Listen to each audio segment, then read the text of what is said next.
नमस्कार बंधुरा तुम्हारे सकल के रूमिर हेसेल घरे स्वागत जानाई।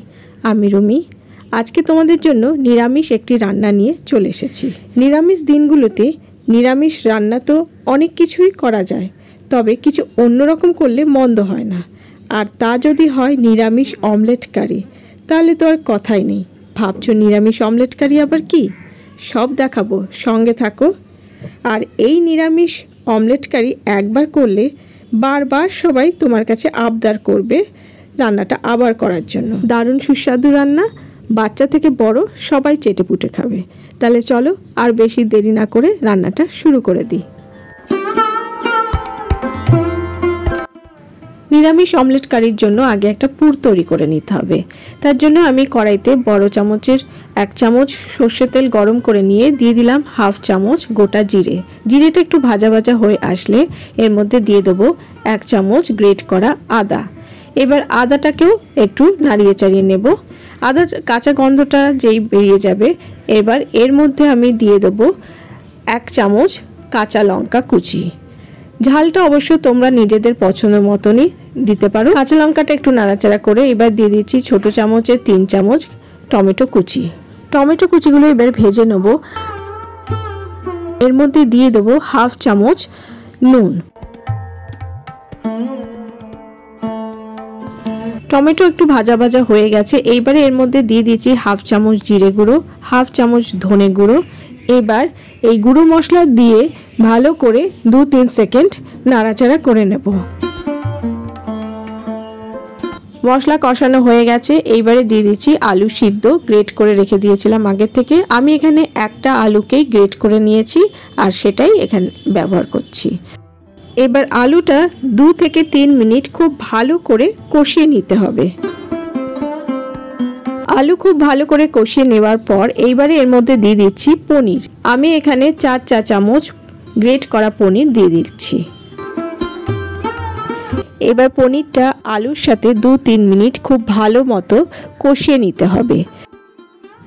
সব কিছু ভালো মতো মিশে গেছে, এইবারে আমি অ্যাড করছি হাফ চামচ চিনি।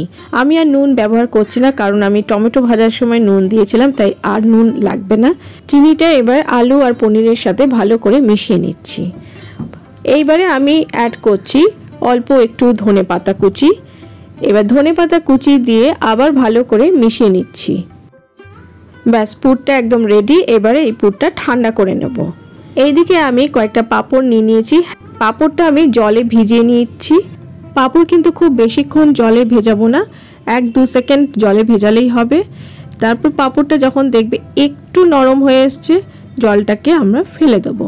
হ্যাঁ বন্ধুরা, আমি আজকে তৈরি করে দেখাবো পাঁপড়ের অমলেট কারি, আর এটা সম্পূর্ণ নিরামিষ রান্না।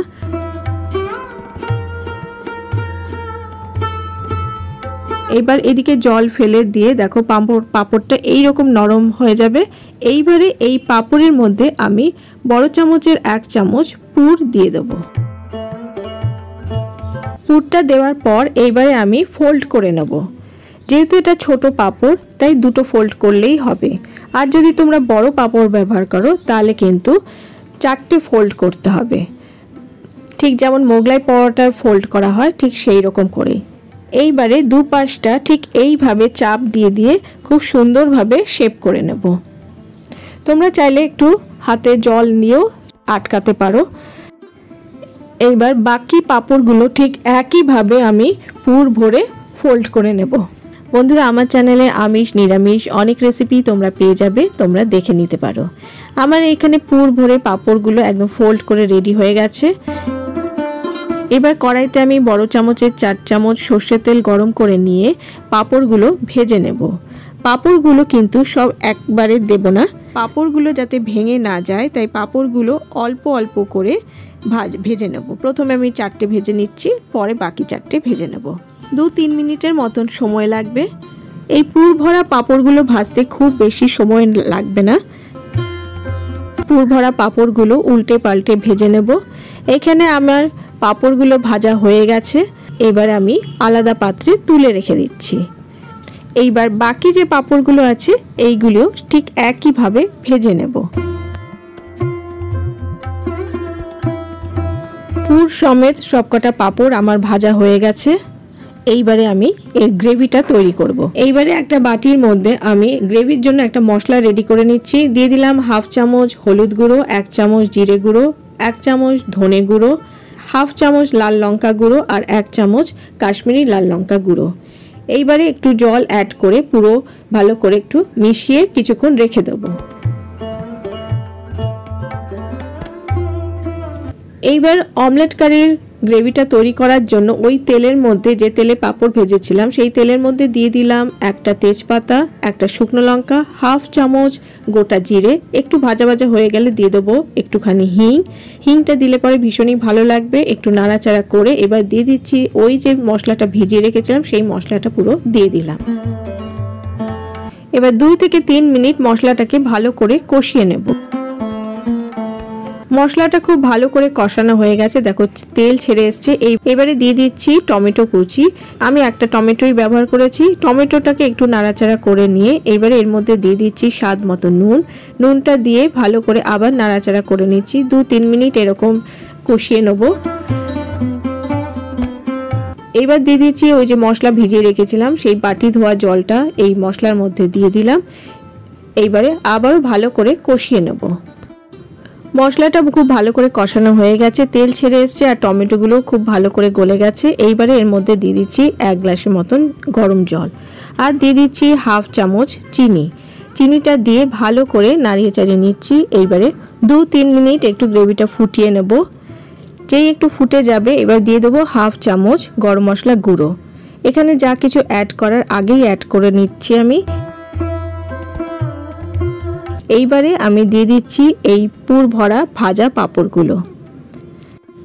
এই পুর ভরা পাঁপড়গুলো দেওয়ার পর কিন্তু খুব বেশি ফোটাবো না, 1-2 মিনিট একটু ফুটিয়ে নেব ব্যাস, আর নয়। আর নাড়াচাড়াও খুব একটা করব না।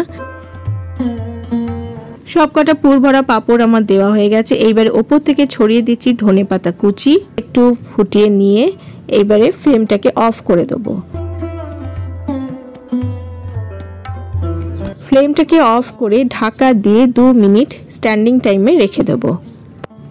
ব্যাস তৈরি হয়ে গেল সম্পূর্ণ নিরামিষ পাঁপড় দিয়ে অমলেট কারি। তো তোমাদের কেমন লেগেছে আমাকে অবশ্যই লাইক ও কমেন্ট করে জানিও। ভালো লাগলে বাড়িতে একবার তোমরা তৈরি করো, আশা করি তোমাদের ভালো লাগবে। আমার চ্যানেলে নতুন বন্ধু হয়ে থাকলে সাবস্ক্রাইব করে নেওয়ার অনুরোধ রইল আর পাশে থাকা বেল আইকনটাকে অবশ্যই প্রেস করে দেবে যাতে পরবর্তীকালে আমি যখনই কোনো ভিডিও শেয়ার করব তোমাদের কাছে নোটিফিকেশন পৌঁছে যাবে। আর যারা ফেসবুক পেজ থেকে দেখছো আমার পেজটাকে ফলো করে দিও। তাহলে আজকে আসি, আমি আবার হাজির হয়ে যাব আরেকটি কোনো হেসেল ঘরের খবর নিয়ে। টাটা।